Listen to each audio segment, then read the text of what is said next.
And welcome back to Dare's Drive. So in this episode, we're going to talk about 3 quick and easy ways to get that old stubborn bike up and running after it's been sitting around all winter.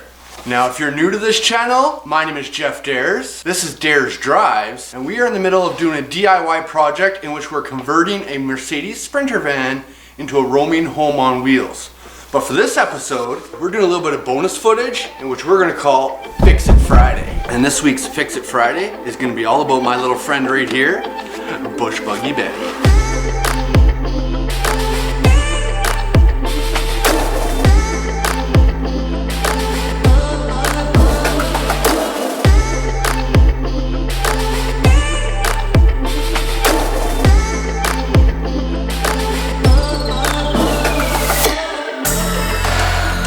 So let's kick this off.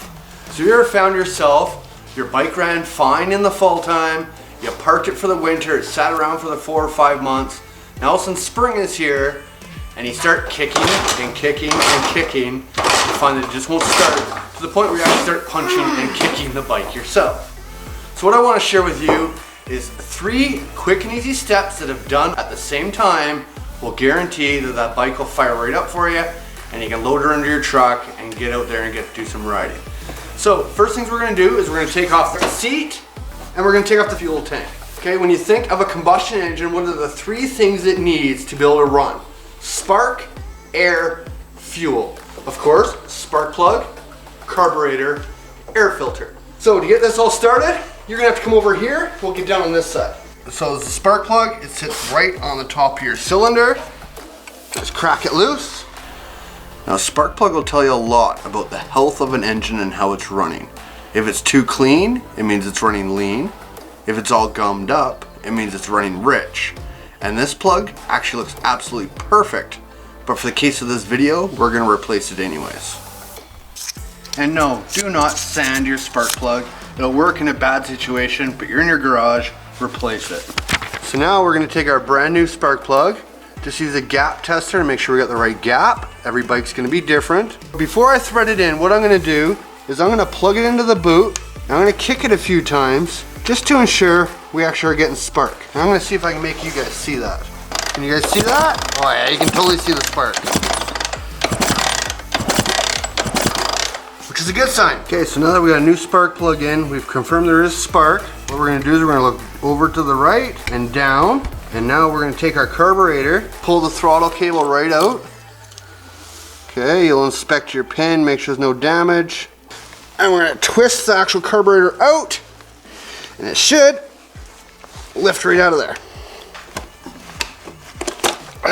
And just like that, the carb's out. So now we'll go to the workbench. From here, we can locate the drain bolt, removing all the excess fuel from the carburetor. We then flip the carburetor over and remove the complete bowl off the bottom, which gives us access to our pilot jet and our float, which are the 2 important pieces we need to look at to get this bike started. Using a flat blade screwdriver, we'll now remove the pilot jet and inspect. Your pilot jet is the whole point of that first 8th crack of the throttle, and is also considered your starting jet. Now if you haven't cleaned your carburetor in a while, or you don't know when it's been done, I do highly suggest on that pilot jet just replacing it. They're very cheap. You get a baggie for like 20 bucks. It's cheap dirt bike drugs. Just replace it. Now before putting this fully back together, I want to inspect the float as well. This is what allows the fuel into the carb, and we'll either have it run dry and or over flood it, in which will cause starting issues again. So just by blowing into the fuel supply line through the valve, it'll tell you when that is opening and closing and where that float level needs to be to supply the right amount of fuel. Every bike will be a little bit different.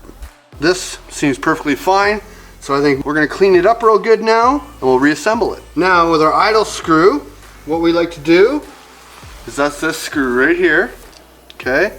You're gonna thread it all the way in till it hits its stop point, and you're gonna turn it out half, 1, 1.5, 1 3/4. And it's usually between 1.5, 2 turns. So start at 1 3/4 and you can go in or out depending on how it idles once you got it up and going.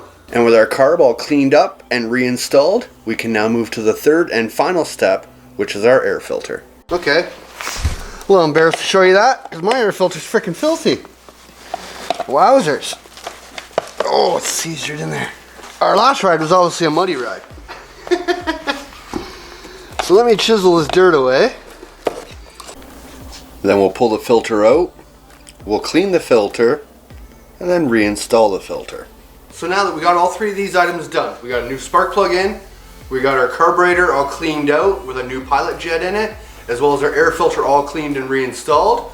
First thing we're going to do is we're going to put the gas tank back on, and when you put this on, I'm going to highly suggest that you drain all that old fuel out of it, put some brand new fresh fuel with mix in there, just so that you don't fill that carburetor back up with dirty fuel or old fuel, depending on how long it's been sitting around for. After that, we're going to throw our seat back on. So now, it should literally be as easy as turning the fuel on, pulling your choke up, stepping over, no gas at all.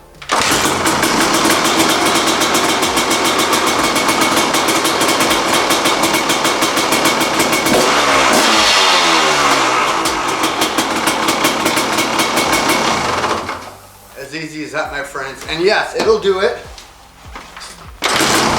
Over.